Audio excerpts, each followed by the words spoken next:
هو الذي بعث في الأميين رسولا منهم يتلو عليهم آياته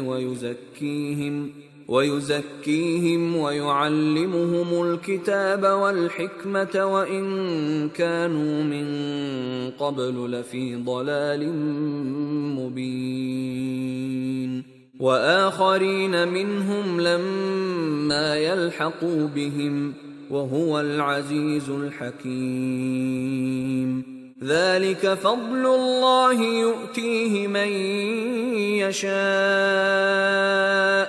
واللہ ذو الفضل العظیم۔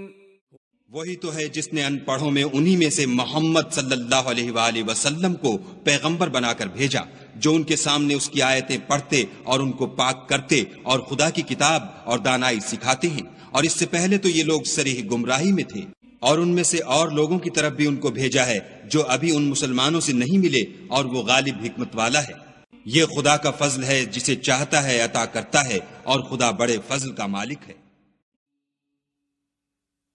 It is He who has sent among the unlettered a messenger from themselves, reciting to them His verses and purifying them, and teaching them the book and wisdom, although they were before in clear error, and to others of them who have not yet joined them, and He is the Exalted in might, the wise. That is the bounty of Allah, which He gives to whom He wills, and Allah is the possessor of great bounty.